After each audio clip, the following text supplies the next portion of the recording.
हाय, good morning बच्चों। आज हम लोग कोड के बारे में पढ़ेंगे और निश्चित रूप से मुझे उम्मीद है कि आप अपनी तैयारी बेहतर कर रहे होंगे। तो आइए हम समझते हैं कोड में। कोड क्या है? दो किरणों या रेखाखंडों के बीच का जो झुकाव होता है उसे हम कोड कहते हैं। आप देख सकते हैं कि एक रेखाखंड OA है और एक रेखाखंड OB है। इनके बीच का झुकाव जो है यक्स है। कोड का नामकरण कैसे किया जाता है? आप देखिए, किसी साइड से चलिए AOB या BOA लिखने का यही तरीका होता है। ये कोड का संकेत है। अब हम ये समझते हैं कोड कितने तरह के होते हैं, कितने प्रकार के होते हैं। जब हम कोड के प्रकार की बात करते हैं तो सबसे पहले इन चार कोडों को हम समझते हैं। सबसे पहला है शून्य कोड, यानी जहां रेखा OA और रेखा OB एक दूसरे के ऊपर हों, अर्थात इस समय कोई भी झुकाव उनके बीच का नहीं है। इस कोड को शून्य कोड कहते हैं। दूसरा एक महत्वपूर्ण कोड होता है समकोण, जहां एक भुजा OB दूसरी भुजा OA उस पर लंबवत हो, यानी 90 अंश का कोण बन रहा हो, वह समकोण कहलाता है।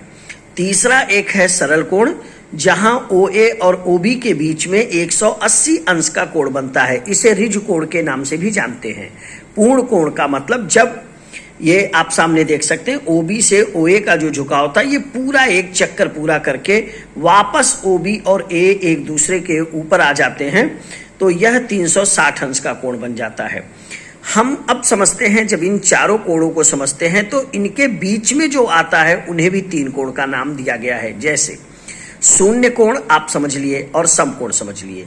इन दोनों के बीच में जो कोण आता है उसे हम न्यून कोण कहते हैं, यानी वह कोण जो शून्य से अधिक हो और 90 से कम हो। इसी तरह से समकोण और सरल कोण के बीच में जो कोण होता है उसे हम अधिक कोण कहते हैं, यानी जो 90 अंश से अधिक हो और 180 अंश से कम हो।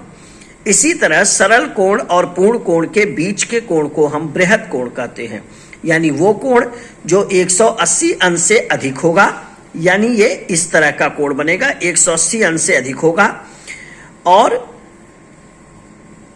BOA, और ये 360 अंश से कम होगा। तो जब भी हम इस तरह कोण को बताएं तो सबसे पहले बच्चे आपको क्या ध्यान रखना होगा? इन चारों कोणों को जो आधार हैं, आधार इन द सेंस कौन कौन कोण? शून्य कोण, समकोण, सरल कोण और पूर्ण कोण।